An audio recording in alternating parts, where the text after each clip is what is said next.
Absolutely no suicide, ये सीधा सीधा कत्ल का केस है फरीदा। कत्ल कर दिया? कब? मतलब किसने किया ये कत्ल? मुझे पुलिस ने फोन किया, मैं कल सुबह ही कराची पहुंच रहा हूँ। कमाल है, मेरा मतलब है कि तुम्हें पुलिस ने इस्लामाबाद में फोन करके खबर कर दी और मैं यहाँ कराची में बैठा हूँ, मुझे किसी ने इतला ही नहीं की। वो मेरे बारे में तफसीलात अकबरी ने बताई थी, जबकि वो आपके बारे में बिल्कुल नहीं जानती। ओह हाँ, वैसे साख बेटा वेरी वेरी सॉरी, बाकी बहुत बुरा हुआ, बहुत बुरा हुआ। जी अंकल, अंकल आप प्लीज थोड़ा सा ख्याल कर लीजिएगा, खुद पुलिस को फोन करके आपके इल्म में जो तफसीलात हैं प्लीज उन्हें बता दीजिएगा। क्या हुआ? किसका फोन था? साहिब का, कह रहा था कि उनकी जो खाला है ज़ुमरत बेगम, किसी ने उनको कत्ल कर दिया है। पता है वो कल यहाँ पहुंच रहा है, कह रहा था कि क्योंकि पुलिस ने बंगला सील कर दिया है लिहाजा वो यही आके रहेगा। क्या हुआ पापा? कौन यहाँ आके रहेगा? तुम्हारी सास को किसी ने कत्ल कर दिया। What? कब? कल जब मैं जरा पुलिस स्टेशन जाता हूँ मालूमात करने के लिए। जब पुलिस बुलवाएगी ना, जब चले जाइएगा। खामखा की मुसीबत क्यों मोल ले रहे? रिजवाना, मामले को समझने की कोशिश करो। वो सिर्फ हमारी बेटी की होने वाली सास ही नहीं बल्कि मैं उनका फैमिली लॉयर भी हूँ। ठीक है, फिलहाल आप फोन पे बात करेंगे।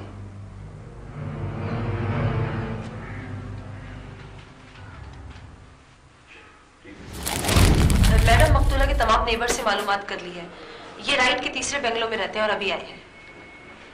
जी फरमाइए, क्या जानते हैं आप इस सिलसिले में? जी परसों रात तकरीबन 3 बजे जब मैं घर लौटा तो ज़ुमर जहां के बंगले से एक औरत और एक मर्द को निकलते देखा था मैंने।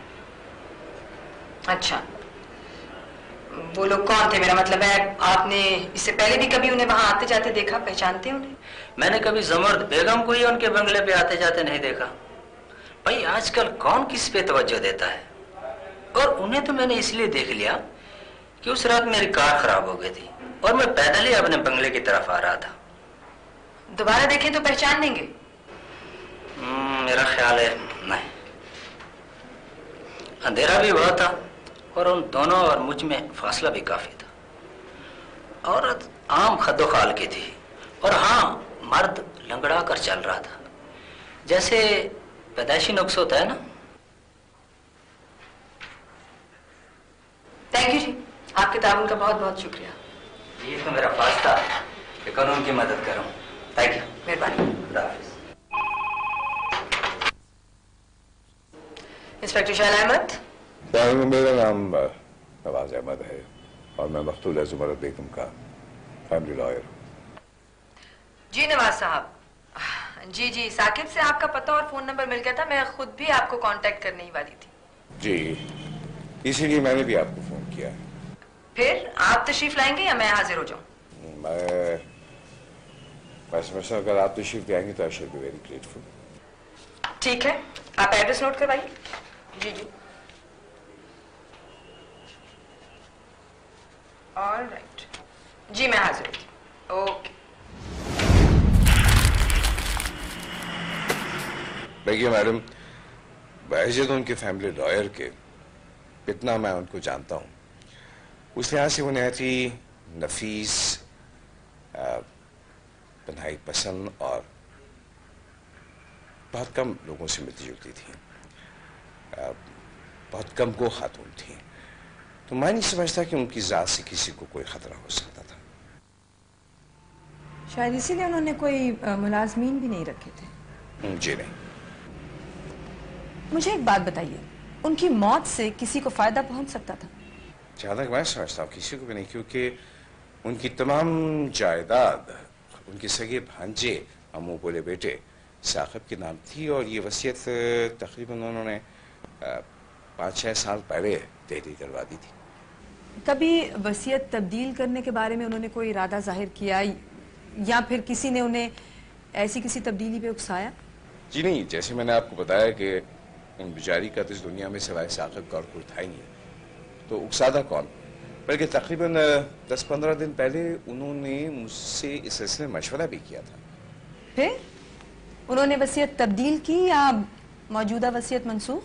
ना उन्होंने ये वसीयत मनसूख की, ना इसमें कोई तब्दीली की। मैंने उनको बताया कि कानूनी रोज से अगर वो चाहें तो इस वसीयत को मनसूख भी कर सकती हैं, इसमें तब्दीली भी करवा सकती हैं, मगर उन्होंने इनकार कर दिया। लिहाजा ताहाल उस वसीयत के हिसाब से साकिब उनकी जायदाद का वाहिद वारिस है। कोई और रिश्तेदार, कोई मिलने जुलने वाला? बल्कि मैंने पहले भी अर्ज किया था कि वो एक नहायत ही तन्हाई पसंद खातून थी। कुलियतन तो नहीं कह सकते, मगर हो सकता है कि किसी ज़हनी खिलफशार की वजह से उन्होंने ये खुदकशी की हो। नहीं, बाज़ शहादतें ऐसी मिली हैं हमें जिनसे वाज़े तौर पे साबित होता है कि ये खुदकुशी नहीं, मर्डर था। साकिब आ गया? जी वो मेरे यहाँ ही ठहरा हुआ है। अगर आप कहें तो मैं उसको आपके पास भेज दूँ। ओके। मेरे जहन में अगर कोई और सवाल आया या मुझे किसी और इन्फॉर्मेशन की जरूरत पड़ी तो मैं आपको तकलीफ दूंगी। बेहतर, any time. Thank you ji, thank you so much.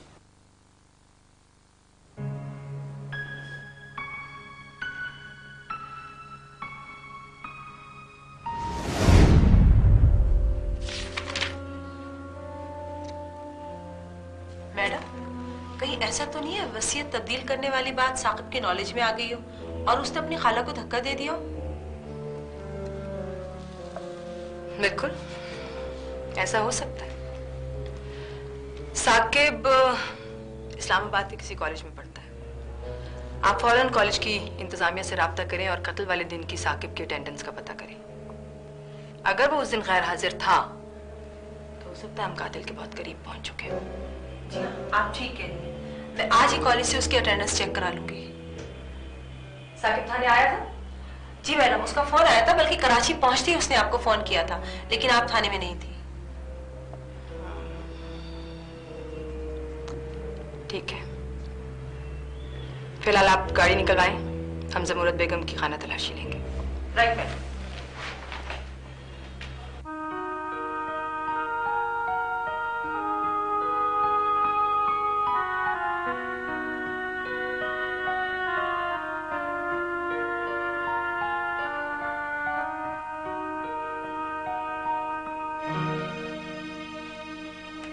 Saqib,